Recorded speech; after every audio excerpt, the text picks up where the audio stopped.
y'all. Welcome back to another episode of Queens Vantage podcast. Well, we are coming to the season end, and it's been a lot of great work, a lot of hard work, and a lot of amazing guests.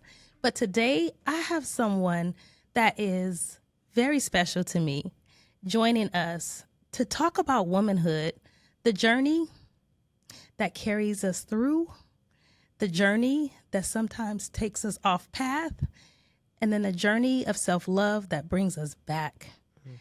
I'd like to welcome to Queens Vantage podcast, Royals. If you're at home, I need you to clap.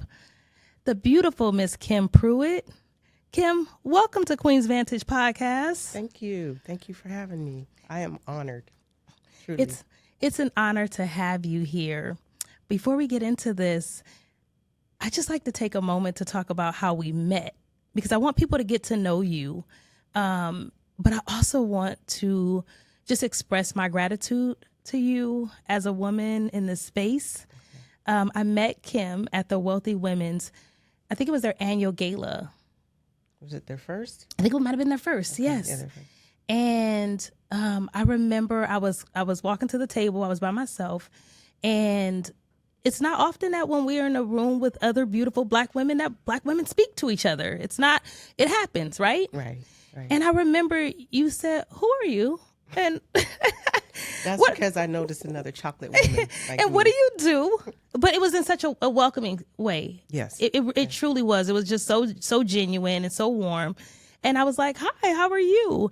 And the same, I noticed another beautiful chocolate woman. And you said, "You can sit here, that seat's open." Okay. And I feel like that's who you are. Right? Mm-hmm. You create a seat at the table for people. You welcome people. You have such a warm heart. And I feel like ever since I sat down at that table with you, that my life has forever changed. So I'll give you the warmest, most sincere welcome to Queens Vantage podcast. Thank you. Kim has a story that I think will inspire you, will empower you to just keep going in life. She has overcome so much. But not only has she overcome, she is doing amazing things out there. And we're going to get into all of that. Yes. So before we get into KP Entertainment Connections and the new jazz era, can you just take us to the beginning to let my folks know like who you are, like your early upbringings and what that was like for you as you grew up as this beautiful chocolate woman in this world? I don't know if that's so I am the third of four children. I have an older sister. Actually, she passed away. But I've always been, like you said, that chocolate child. I've always been that little petite Minnie Mouse. They used to call me Squirrel child. So I kind of was in the background. I was very, very, very, very, very shy. And I was a tomboy, believe it or not. And I was the independent child. There's 2 boys, 2 girls. I'm the middle, the third. And I was always independent. So I was that child my mom would say, "So for Christmas, everybody's getting 10 gifts and you're going to get 4 because you're my independent child and I know you can handle that." So a lot of my strength started coming as a child. And then going into elementary, high school, I was always the little, the short, the dark. You know, my brother used to call me Blackie. That was his joke. It was his joke, but sometimes it did bother me. But I was always the, not seen. So there was some othering. Othering, yes. So I think I started to gather strength as I was still shy from family. Always felt like I was left to the side, even with my girlfriends. I thought back to my childhood, and I even thought then when I got into high school, my friends wanted to see my crown fall for some reason. I just always felt that. But I wasn't too sure about myself either. Did you ever receive the compliment, "You're pretty for a chocolate girl"? Or have you heard that compliment? I heard that a lot. Yeah. Yeah. A lot. Yeah. So growing up, you felt different. I felt different. I was a tomboy. Actually, I can't believe that because you're so girly. When I went into high school, I was 4'11", 88 pounds. I had a big afro and I had one of those, afro picks. The fists. Yes. And I tied it around my waist. Even my school picture, my freshman picture, my mom was so mad at me about that picture. But anyways, so, getting older and I don't know if we're talking about marriage and all that, but we're gonna get into that. Okay. Yeah. Okay. I mean, actually, it's a perfect segue in. So, you've been through a lot in life, and there was a story that you did share with me. So, we can get into that. Are you okay with me kind of leading us into that? Sure. But you told me the story of having a beautiful marriage, a dream marriage, a Barbie marriage. Oh, absolutely. I mean, you had the house, you had the husband, you had the cars, you were making the money. And not only that, you two were serving God together. God-centered marriage, you can A tell God-centered God-centered marriage. Yes, But that shattered. it did. And it wasn't, I'm going to let you tell the story, but you received a call. And what was being said to you on this call? So in the midst of this God-centered marriage, we have a group of people that we work with, Department of Corrections, and we went on a cruise. And there were about 60 of us, couples. Yeah. Beautiful cruise. Things were I had just retired. Unfortunately, my only sister had just passed away, so leaning on my family and my husband and my friends for the strength to go on this cruise. Yeah. And we had just bought an RV and a truck and remodeled the house, getting prepared for retirement. And we came back from the cruise, and I got this phone call a couple days after the cruise, and I happened to be at a friend's home who was just going through a divorce as well. Yeah. And I was there to kind of pray with Support. her and Yeah. support her. Yeah. And I got this phone call, and I'm standing in the driveway, and my husband said, "Hey, I talked to the boys today. I'm not coming home today." And he was in the business where he had to travel and he had to keep clothes with him. And I said, So it wasn't uncommon for him not to come it home. wasn't uncommon for him not to come home. It was kind of uncommon for him to tell me on that day, because he would usually come home and say, "Hey, I got to leave tomorrow." And so I said, "So I'll see you in a couple of days." And he said, "No, you don't understand. I'm not coming home. I realize I only have 30 good years left on this earth, and I don't want to spend them married." So in the driveway, and I'll just say I was at my pastor's house, and I ended up almost collapsing in the driveway. My first lady sat out there and rocked me for 20 minutes trying to figure out, I don't know if I can cuss, but what the hell just happened? What happened? So went home, and he literally just did not come home. Did not come home. Well, about 5 days later, he came home and got clothes, and that was it. That was the end. well, he came home, got his clothes. When he came in the door, he was crying. He's saying, "I don't know what I just did. I'm ruining my family. Just give me a minute." He went and got in the hot tub, and I could hear this crying, this yelling in the backyard. And I was dressed like I am dressed, ready to go somewhere. Yeah. And I went out, and he was in the hot tub, and he was just hysterical.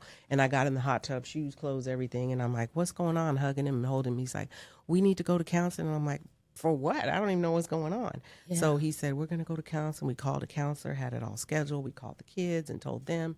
And the next day he decided, he called, I was on my way to church, and he said, "I'm not going to go to church with you." But he texted me as I'm sitting in the pews, and he said, "If you don't trust me, trust the God in me." And Okay. so I guess that means this is going to work out. I don't know what's going on. But the next day when I came home from church that day, he decided he didn't want to stay. So Kim, how do you make sense of this? I still don't have closure. In that sense, I have closure in my life, and I've moved on, and I'm better for it. And God saw things that I didn't see. Yes. But I still don't have. We don't talk to each other. Yeah. We don't. We have children together. We don't. It is what it is.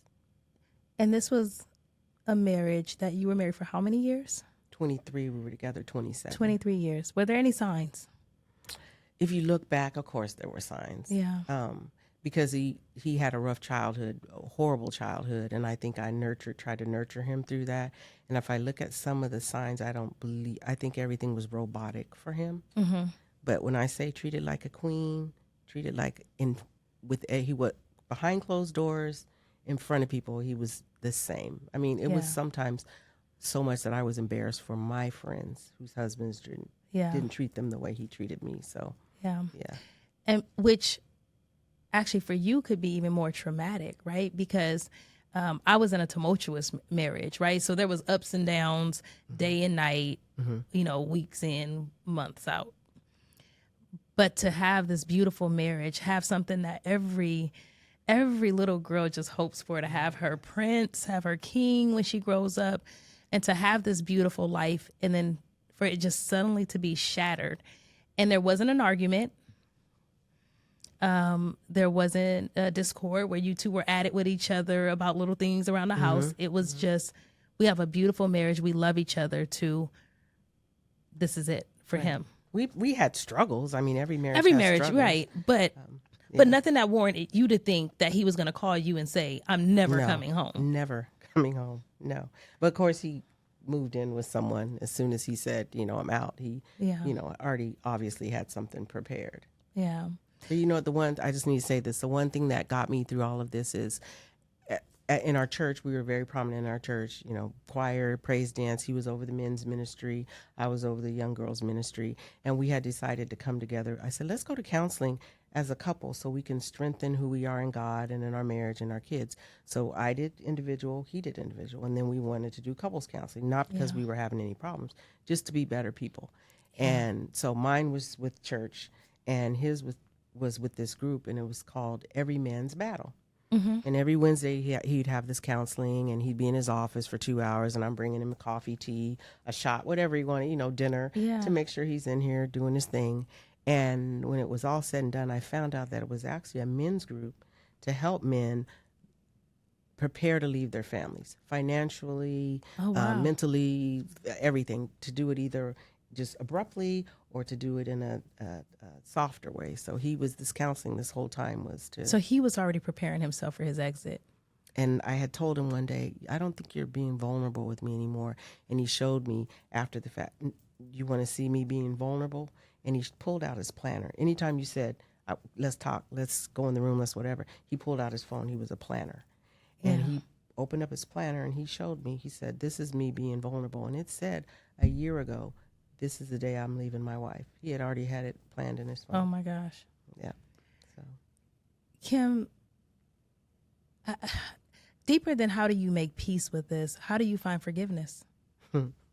That's a great question, Ebony. I have not found forgiveness. And I'm not going to say I struggle with it. I don't. I know we're all human. We're all flesh. I am a Christian, and I do believe. But there's some things that we all struggle with. And mine is I have not found forgiveness. Yeah. I don't wish any ill. I don't say bad things. It's not there yet. And maybe because I don't have the closure that I felt like I deserve. And that's your truth. I, over years, have struggled with unforgiveness. It's something that I'm working on currently now, and not forgiving people that are no longer in my life, but forgiving them, at that exit. Right. And understanding that forgiveness doesn't mean access to me. And it's hard when like you said, you don't have closure, because I think that's a facade that many of us put on, is like closure. You don't need closure. And I think you don't need closure to move on with your life. But there are, especially in a marriage that, as long as you two were married, and for him to have had a plan, but you didn't have a plan. I mean, your plan changed completely, what you saw for your life. I mean, you said you were retiring. I retired. You were retired. For 2 months. I had been retired, yeah. And you were planning, you had bought an RV, you're planning to do some road trips, to suddenly you're now single. Right. And not only that, you're a single mother. So I hear you when you say it's hard to find forgiveness. But you've done so much more. But you've also had, since then, there's other battles that you've had to face in life. And with the month of October coming up, and it's breast cancer awareness, you also shared with me that you're a breast cancer survivor. Absolutely. Yes. So Kim didn't just overcome her world being shattered, right, in a marriage that she had no control whether that person would stay or leave. He had made a decision. But you've also fought the battle of cancer. Yes. What has that journey been like for you? Well, actually, the breast cancer was while I was married. Okay. I was 36. And, young love. We were definitely young love then. So you don't expect this. I think my youngest was 1.5. Okay. And, just kept having a pain, felt there was a lump there. They said, okay, it's just a cyst. You're going to be okay. Okay, take the cyst out. Around the cyst was cancer. My husband at that time was just getting ready to start his BA. And he was in it for 2 weeks and he was going to quit. And I said, absolutely not. You're going to keep going. So through his BA and his master's, that's when my battle was going on. Okay. He was so supportive. I lost my hair. He cut his hair bald. I mean, Wow. my church family was just phenomenal.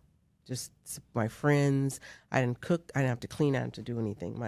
My husband and my family pretty much got me through. And this was in 2002, and I just had my last surgery June of last year. Oh, wow. So it's been 20, is it 25? I can't even count right now. Yeah. It's been 23 years. 23 years? Okay. 23 years. Yeah. And the journey still continues. Continues. And we've talked about that a little bit. What would you say to women that are watching this? Because I just got my second mammogram. I got my first one 2 years ago. And it was a frightening experience for me. One, I was navigating it as a single woman, and I was not, I didn't have a partner. And so I'm going to this appointment alone, which many women do. But there was a moment for me when I was there and I was realizing what was the news that I would have to carry to my kids. Is this your first? That was my first ever. Okay. And breast cancer does run in my family. And I remember sitting in my car after my appointment, and I was just sobbing. I was crying, just because of the unknown. But the unknown, and also I felt alone in that moment because my mother is gone, and your mother is typically the first person you call with news. But being a single mom was like, what am I? If I do, what do I tell my kids? How do I share this with my kids? It was frightening for me, and I think that keeps a lot of women from actually not going. But what would you say to women who are coming of age where it's time for them to go get a mammogram, and how important that is? Honestly, I would say it is scary. It is definitely scary. I mean, after my 20-something years, I usually go every year and get my mammogram in January for my birthday. I just got mine in the beginning of September. Yeah. I keep pushing it back every month because I used to have to go every 6 months. And every time it was, you got to wait, then you got to get an MRI, you got to do the next step. I used to have to go to 3 phases of it. So, and each time I knew I'd have to go tell my boys what was going on. So for women now, I would just say it is scary. It's something that you do need to do. Early detection is, for me, early detection is the key. There's so many new medications and chemos and treatments that they have out there, but early detection. Yeah. Early. What lessons did you learn about yourself during these seasons of your life? One with the divorce that came later, but also going through breast cancer. So what were some of the lessons that you learned about yourself?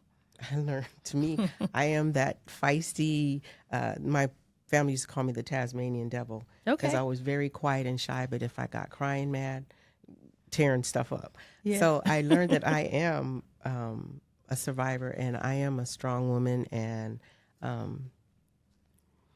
just, you don't know where life's going to take you, but if you hold on and you trust God, and that's what I've done in these last 8 years of being single.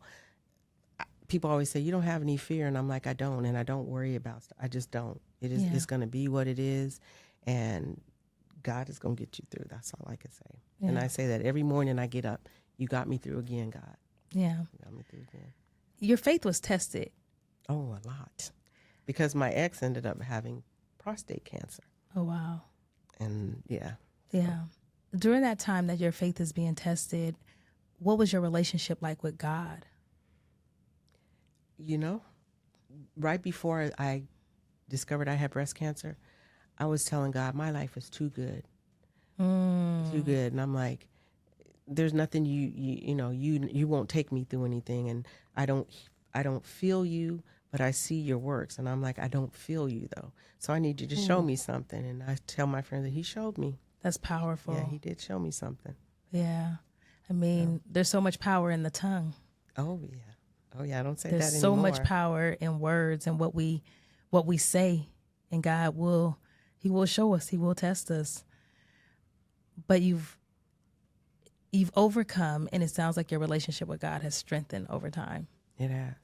Yeah. Because right now my walk is just he and I. I have my family, but at the end of the day, Yeah. Kim, with just those two pivotal moments in your life, and I'm sure there are more, right? Some women will face either or, right? And some women may like you face two very trying times in their life, what advice would you give to women? Because you don't look like what you've been through. When you were sharing your story with me when we were on a walk, and I'm like, wait, I'm drinking from a hydrant right now. Like, right. Who calls from work and says I'm never coming home? Yeah. Like that can't be. But your resilience and how you've held on to like your strength and your peace, and you show up and you're so kind. I mean, some people we were just talking about on another podcast, like hurt people. Oh, yeah. And I just don't see that in you. What advice would you give to women like that really helped you and that carries you forward even today, that you think women need to hear when they're facing obstacles in life, like what you've gone through? I believe when I was 36 and I had breast cancer, my youngest was 1.5, and I couldn't pick him up. And I realized, I could either give up or 36, you don't know what's going to happen. You don't even think about the cancer. You think about, I'm going to lose my breast at 36 years old, and I'm married, and, men and all that. But I realized I wasn't just living for me. I'm not here. I'm still trying to figure out what my actual purpose is, but I know I'm not just here living for myself, and I'm here for a reason. Yeah. So while we face adversities and challenges, I always say to anybody that's going through something, tomorrow's going to be, you're closer to this being dealt with or taken care of or being on a positive note. So I just keep living for the next day, and I try to be this example for my nieces and my sons, who I've spoiled and sheltered. And so now I'm trying to show them, so you're not living for yourself. There's other people out there that you're trying to be an example for. Yeah. Thank you for sharing that. I do remember when I was going through a divorce and I was saying, and I'm just being honest, I was like, well, God, thank you for releasing me now while my breast still sit up. Listen. And because those are the things that, it's a part of who we are. It's a part of our beauty. It's a part of what makes us us. But just a few weeks ago, I was burned on my breast. And it was interesting because that was a vanity piece for me. Oh, yeah. And how God had to show me, right, in that moment, that you're beautiful even beyond. Absolutely.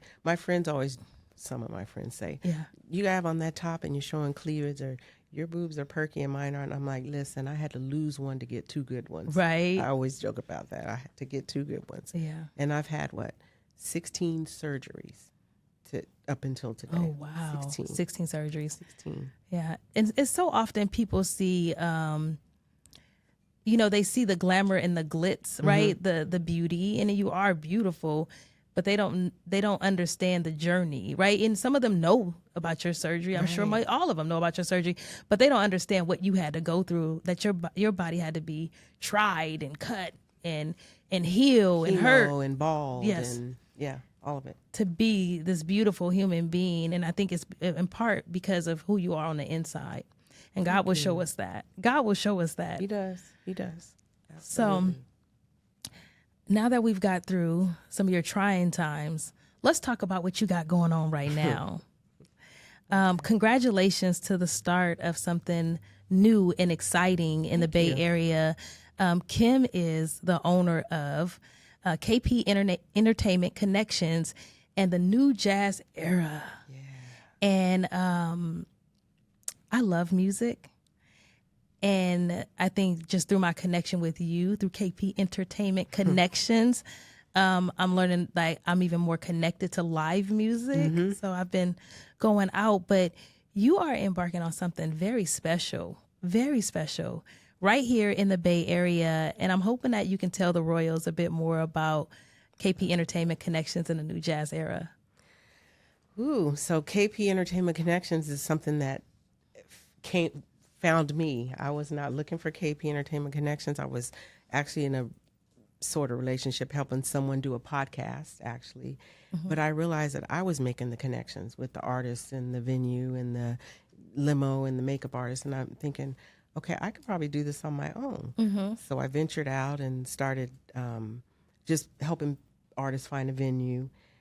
Someone said, you should make a logo. So you know how it steamrolls into some sort. I ended up with a logo, business cards, and made some connections at Yoshi's and the venues was visiting, and now people are coming to me to book artists. And so the new jazz era is something that myself and Mark Elliott from the A-List Music Circle kind of collaborated and with. let's give a shout out to Mark. Yeah, let's give a shout out to Mark Elliott. Yes, Yeah, Mark absolutely. Elliott with the A-List Music Circle. What you two are doing together is just magical. It truly is. But continue to talk about the connections over at. Okay, so Mark is more into the R&B, hip hop, and I've always been a jazz. Always, I remember being 11 and 12. Every year, all I wanted for Christmas was a radio to play music on, so I could listen to KBLX. Yeah, just had to.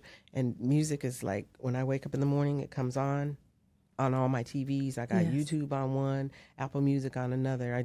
Music is just. When I was going through my chemotherapy, I had to get in a hyperbaric chamber because I had some issues going on. And they close you into this capsule. Mm-hmm. And the only thing I needed was my music, and I would get in that capsule for 3 hours. Wow. My gosh, I can't imagine that. Yeah. Yeah. And I know that's music is what got me through that. But so the new jazz era, we're doing it at Yoshi's in Oakland. The next show is coming up. We actually are doing something at the Vino Godfather on September 28th with Missouri Soul. Our big show is December 5th and 6th. At Yoshi's. And that's the Mola. Yes. So I'm really excited about that. I'm excited about the Mola. Yeah. So let me ask you this. We've already know that you've hosted some incredible events. And so there was just 2 events at Yoshi's. Mm-hmm. Well, actually, there's been more than 2 events, but 2 events that were exclusively your events. Yes. Where we had Chris Mitchell. Mm-hmm. And we also had the beautiful, help me out, Ranzo Merritt. And I'm sorry, before that. Before Ranzo Merritt. Ariel Marin. Yes. So shout out to Ariel Marin because she did a beautiful job, and Ranzel Merritt and also Chris Mitchell. Those were just some amazing shows. Yes. And your opening night with Chris Mitchell, he was amazing. Opening night with the beautiful Ebony Bloom hosting for you royals that didn't get to see her. She was phenomenal. Well, thank you. Yes, I want to talk more about that opportunity, but and I'm super appreciative of it. But what has been the most rewarding part of this part of your life and what you're creating for yourself and also for others? Because a lot of people are enjoying what you're doing. Through all of this and what I'm creating for me is teaching me and revealing to me that I can do whatever I want to do. I'm okay with being me alone, just me. Yeah. Just me. That's probably the biggest thing I'm getting out of this, because I used to be a scary person, scared of the dark, scared of scary movies, just literally scared of myself. And now I'm just like, I'm just doing me. You're putting yourself out there in such a phenomenal way. Well, most people only see the glitz and the glam when it comes to entertainment. Mm-hmm. And I've got a chance to see you behind the scenes. There's so much that takes place. I mean, you are doing a million things. Yes. What are some things that you feel deserve more recognition in this space that people don't get to see? I would say, I'm going to tell you, but I think a lot of it's self-inflicted for me because I'm not, and I'm more of a behind-the-scenes person, although I'm doing something that's very out front. I'm a behind-the-scenes. So hosts, of course, they open the show, close the show, and keep the show going. But like you said, there is a lot of work, and there's not a lot of Black women in what I'm doing right now, especially in the Bay Area. So I think being recognized, I know they do a Black Music Award ceremony every year in the Bay Area in Sacramento. Yeah. And there's one coming up. I was going to actually invite you to it as my guest, but just to see more women in this field. Yeah, I even realized, like, doing my research on hosts, it's also male driven as well. It is in the Bay Area, definitely. In the Bay Area for sure. And so I do want to thank you, Royals. I have been the official host for KP Entertainment Connections New Jazz Era, and having a wonderful time and opportunity to be able to host your events. And we talked about this a little bit in the beginning, but Kim created this space for me and has challenged me to a new level. And I really thank you for that. I appreciate you for that because so often I find that women compete against each other versus inviting each other in. and seeing how we can do something very special together. Yes. So I am so humbled and so thankful for the opportunity. And yes, please, because you will be watching this episode before December 5th and 6th, tickets, I will make sure you will see me blasting this all over Queens Vantage. You have to purchase tickets. You have to come out. Kim also books shows in between. So I will make sure that I'm keeping you up to date with everything. Oh, also, and just to say, KP Entertainment Connection is on Instagram and on Facebook. So I'll make sure that I link you to her profiles. And so, Royals, you have to follow. And if you follow Royals, I'm going to give Ebony some comp tickets to give away. So, yes. But you got to watch Queens Vantage. You have to watch Queens Vantage to know about this. And yes, we'll make sure that we make those fun opportunities for you to be able to get some tickets to come out and bring your family. Yeah. So, Kim. Yes, ma'am. At Queens Vantage, I'm all about purpose over popularity. And I want to know, with your faith and your purpose, how does that show up in what you're doing now? Ooh, that's a good question. I got to think about that one. My purpose in what I'm doing now? Yes. You know, I don't know if it ties to this, but when I saw you that day at the Women's Wealth, I had already known Cecily and Terranique just a little bit. Yes. And just you came in, this little chocolate me, kind of like me. And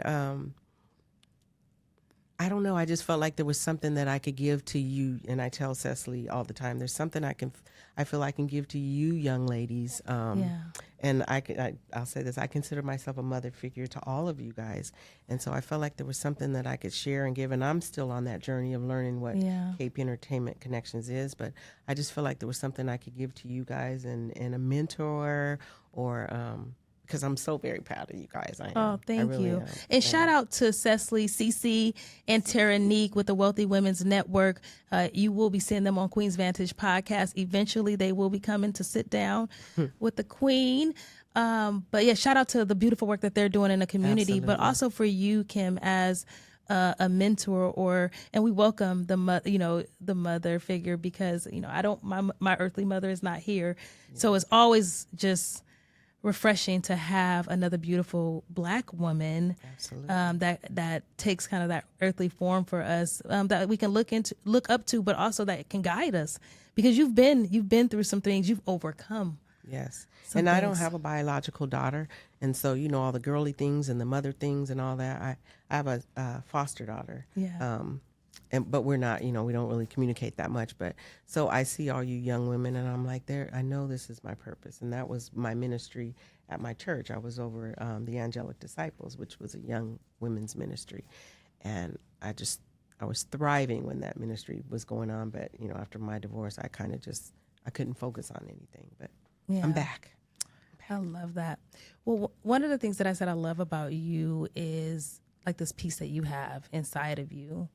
And so how do you stay grounded when you're juggling so much? Your business, healing, building new chapters in life. Like, how do you stay grounded?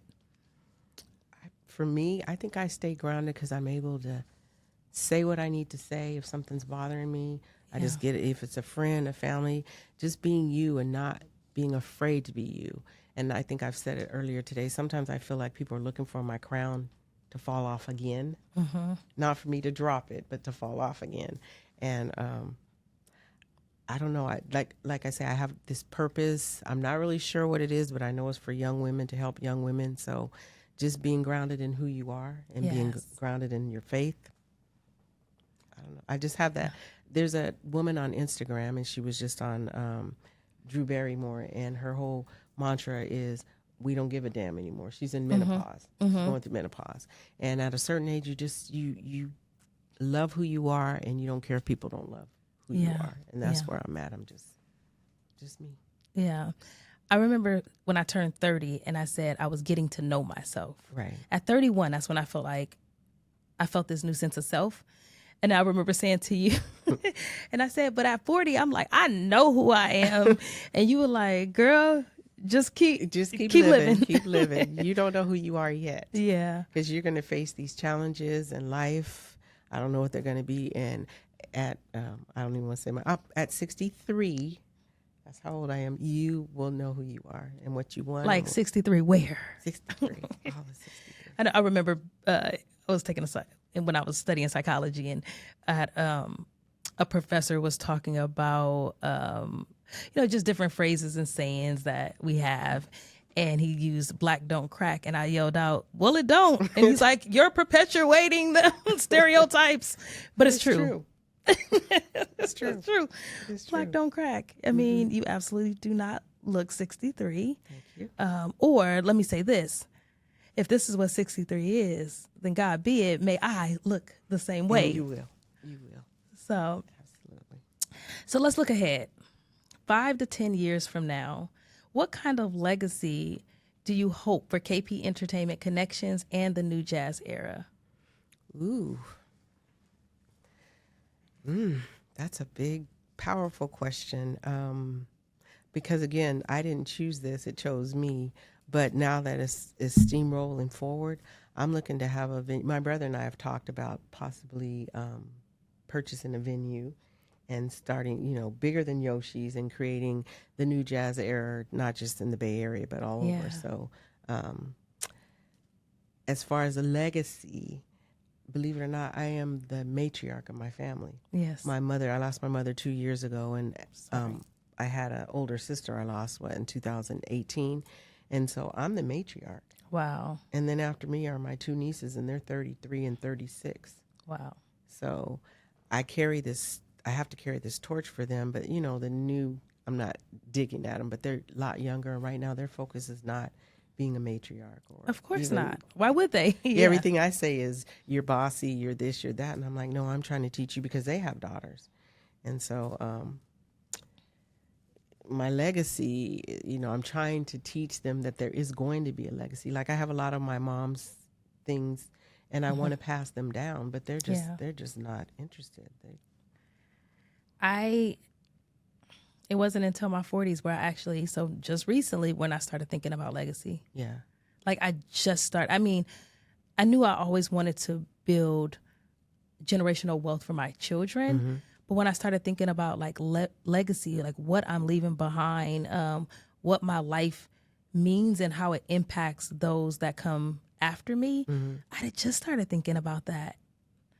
It's a huge concept to take on, and especially, being now with my mother have passed away, and I have a lot of nieces and nephews and siblings, and my nieces and my nephews really rely on me, like for Thanksgiving and family gatherings. And those were things that actually weren't important to me because of my upbringing. And that's a story for another day, y'all.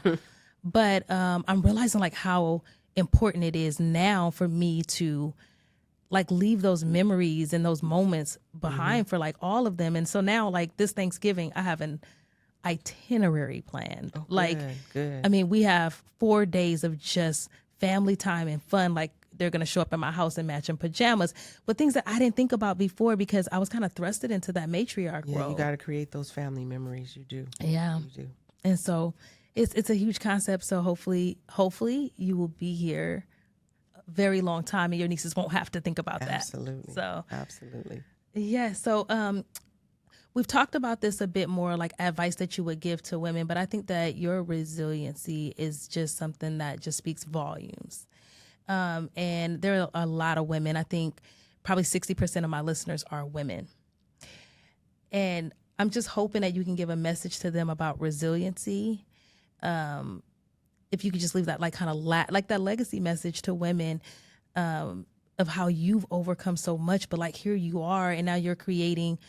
I mean, you're talking about having a venue. You're talking about having something that will live on forever. Yes. But it takes a resilient person to get to this point. What would you say to some young women out there? Ooh, resiliency. Like I just said to you, when you get a certain age, I think that's when your resilience comes through. But just being able to accept who you are, your challenges, for me, that's it. Just being able to accept who you are. There's been so many, even working for Department of Corrections for 31 years and being the little chocolate, outspoken woman. I was beat down at work. I was beat down in marriages, and the breast cancer, you feel like you're not good enough as a woman and as a wife, and then you come out of the breast cancer and you have, breasts. And then people are looking at you and thinking, she's phony behind all that. There's so many things that come along with being a woman and just accepting who you are. Yes. It's hard for young women out there now. It is really hard. It is. Really hard. In the dating world, as far as beauty, job, it is hard. Yeah. I mean, what you said about accepting who you are, there are so many stories that are told about us. Some might be a little bit of, because like I can't always say how I try to be very intentional about how I show up in my relationships, but there might be days that I'm off, right? And Yes. I'm not at 100%. And you may not get the bubbly, kind Ebony. You might get another part of Ebony, and that part of me is true too, right? But some people won't give you the 98% of who you are. They will focus and hone in on that 2%, that off day. And so I think what you said about accepting who you are is so powerful, because so often we try to mold ourselves to be what everybody else wants us to be, or change the things about us because of what people are saying about us. But I think both things can be true. I think I'm an incredibly kind human being, but I'm not always nice. Listen. I have to tell you this story real quick. Yes. So, And it doesn't have to be quick. We have okay. time. Internet dating, Yes. it's so hard. It is. I know it is hard for men and women. So trying to possibly, as a friend says, try on shoes, and met this person, great conversation. And his whole thing was your beauty and you're sexy and I'm like, I'm 63, so we need to go past that. And so he just kept we talked twice. He kept badgering me about wanting to FaceTime me. And he knew I had just come from an event. So of course I was dressed in the makeup and all that. And he kept saying, I think you're trying to catfish me. And I said, okay, just give me 10 minutes. So I got up. I took off everything I had on, put on a sweatsuit. I took every stitch of makeup off my face, and I put my hair up in a ponytail, and I FaceTimed him. And I don't know if I scared him or shocked him what, but he still kept saying, you're beautiful, and I'm glad you did that. And it was just my point to show him that people have off days and bad days. And if you're looking at that picture that you saw of me, I'm not that person every day. Yes. I'm just not that person. Yeah. Like, don't pedestalize me, because there's days where I'm not going to be rocking the makeup, and I'm showing up in some sweats and sneakers and sweaty from a jog. I don't, but, but for us to just know who we are and love on ourselves and be who you are. I went to an event and I was fully clothed, but someone came up to me and said, you need to act your age. What does that mean? Well, I had on a skirt and it was right here. And she said, you need to act your age. And then another person came up and said, she said that to you because you suck all the air out of the room when you come in the room. And I'm like, and that's what I mean by women wanting to see your crown fall. Instead of saying, you look really cute and your skirt is, she said, you need to act your age. And I thought, and that's what I mean by being yourself. I'm 63. My sons always say, Mom, are you going to show cleavage today? Or my son always says, why is your clavicle showing? That's his joke. And I'm like, that's just who I am. I don't go out. I'm not unclothed. I'm just me. Yes. I feel sexy. I feel beautiful. I feel smart.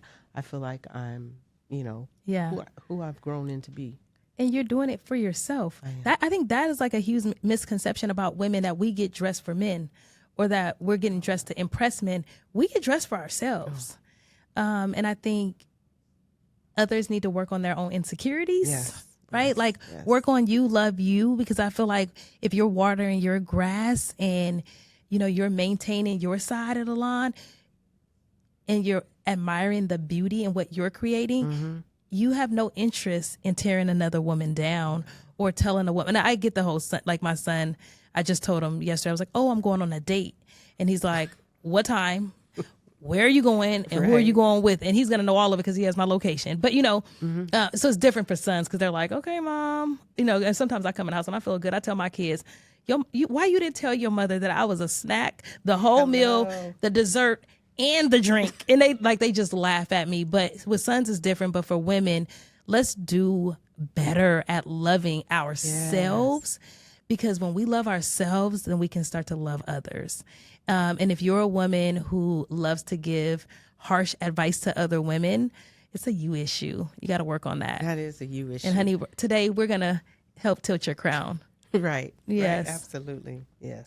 Well, Kim, I think we're at time. Okay. But I thank you so much for sitting down with Queens Vantage podcast and sharing vulnerable parts of your life. On Queens Vantage, we're all about purpose over popularity. We're all about sharing our stories to uplift and empower others, women and men listening. And I think you just have such an incredible story. Thank you. But your story is a part of who you are. It's certainly shaped you into who you are. But I just want you to know that you are just the most beautiful, kind, loving, joyful human being that I have met in this lifetime. Like, you are just genuinely just an incredible person. And I'm really thankful to be a part of this journey with you. And I admire you so much. I want to give you your flowers right here, right now, that I admire you so much. And I thank you for welcoming me into your space. And I'm thankful that you came to Queen's Vantage to share your story.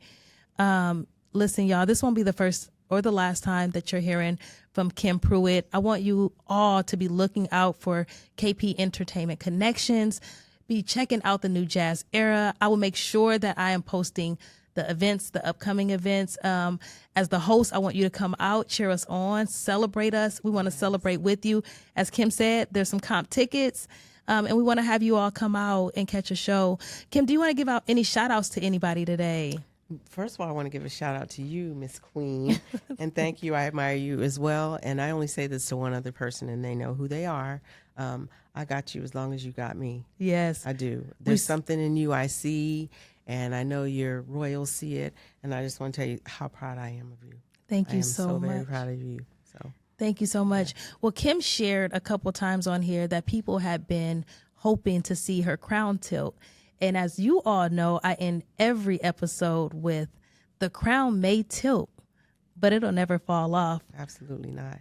So that has been another episode of Queens Vantage podcast.